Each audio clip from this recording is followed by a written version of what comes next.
Decision making is an integral part of being a human. We're all learning this skill ever since we are little kids, deciding whether to choose chocolate or vegetables, play Xbox or study. As we grow older, the decisions that we make become more complicated, while the consequences become more serious. I don't have to tell you that the decisions you're making today will determine your future, and how you invest your time today will determine how quickly you will achieve your goals. But decision making is not an easy thing, because if it would be, then people wouldn't be making so many bad decisions. It's not that people want to make bad decisions, it just happens that there are all these emotional triggers and noise while we make decisions, so we end up making poor decisions. So before we dive into the concepts and strategies on how to improve your decision-making skills, let's have a look at some of the main reasons why people are making poor decisions. Incomplete or false information. We now live in the internet age where information is available to almost everybody, and lots of it. The problem is that information, for the most part, is uncontrolled, meaning that anyone can post whatever they want. So when you do your research, you might come across information that is not true. This works hand to hand with confirmation bias. Confirmation bias refers to our tendency to search for and favor information that confirms our beliefs, while simultaneously ignoring or devaluing the information that contradicts our beliefs. Emotions. Humans are emotional creatures. I would say too emotional. And that's why marketers are using emotions to influence our buying decisions. And as you have probably noticed, it works. A lot of times we buy stuff that we don't really need. It is also common to get emotionally attached. Let's say I have a friend, we'll call him Pete. Pete is a good friend of mine and I really like and respect him. Pete doesn't know it, but he has a huge influence on me. One day Pete starts to smoke and he's telling me that it's cool to smoke and all the cool kids do that. Because I respect Pete, I believe that what he's telling is truth and I'll probably start to smoke as well, even if I think that it's not healthy and good for me. Rush and hurry. Our lives are in a constant hurry. We have deadlines to meet and we're busy all the time. So it's no wonder that one of the biggest problems in decision making is rush decisions that we later have to regret. At first, it might seem like there is not much we can do with our deadlines, but usually people themselves create situations where they have to make rush decisions. If my boss asked me to prepare the presentation about market research, in most cases, he will give me some time to do that. It's unlikely that he will suddenly from thin air want a presentation in the next 3 hours. I might be given a week or at least a couple of days to do a proper research and come up with a good action plan. In our case, we'll use week as an example. So at the point of getting the task, it seems reasonable to prepare the presentation in 1 week. So if I think it will take me 10 hours to prepare everything, I can easily spend 2 hours each day and by the end of the week, I'll have the job done.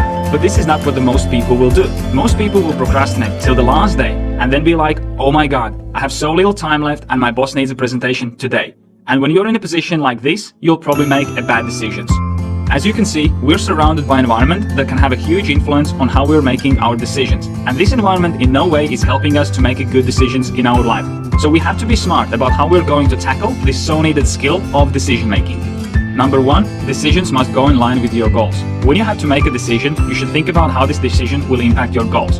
Making a decision that is not in line with your goals will turn out to be a disaster, because it will contradict with your beliefs and restrict you from achieving your goals. If you want to play football and that is your goal, then picking up any other sports will contradict with your ultimate goal. You also need to think about your physical condition. So when you are making a decision about how to spend your spare time, you should think about how to include some physical activities in your plan. Going to the gym would be a better hobby than playing chess. Number 2, small decisions make a huge impact. From first, it might seem correct to think that all that matters are big, huge decisions that we make in our life, like what career path to choose or in which university to study. And while it's true that these decisions matter, we often forget about little daily decisions that add together and make a huge difference in our life. If you look around, you will notice that these little everyday decisions and actions lead to extraordinary results. If you write a blog, you will not be successful with one viral post. Yes, you might gain a boost in traffic, but that will not guarantee you success. What will guarantee you success is the decision to write daily and post consistent content over extended periods of time. Deciding to eat at McDonald's will leave a bad impact on your goal if you're trying to lose some weight. And if you want to build some muscle, then skipping a gym session is not a good idea. These are tiny decisions that have tiny impact on the goal, but repeated over and over will result in you never achieving your goal. Number 3, take yourself out of the situation. As I mentioned above, one of the biggest challenges in making decisions is that people tend to make emotional decisions. And the decision that is made on an emotional wave is probably not a good decision. A great technique is to imagine that you're not in a situation by yourself, but you're giving advice to your best friend. This way, you have all the reasons to make the right decisions for your friend, and you will not be emotional because you're not in the scene. This is how it would look like. Let's say I've started a new business, and 6 months later I find myself struggling with everything. I have problems with my team, it's hard to manage, and they're not getting on very well. My product is having some issues, and I'm getting bad feedback from my customers, and sales are quite bad as well. So I start to think if I should keep going or just quit and do something else. If I want to make a decision while I'm in this situation, I'll be very emotional. I mean, who wouldn't be in this kind of a situation? But what I can do to make a better decision is to imagine that my best friend is in this situation and I give him advice about what to do. When I look at the situation without emotions, I'll be able to make a much better decision.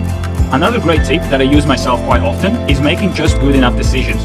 When you want to make a perfect decision, you will always overthink and overplan, and that will lead to procrastination.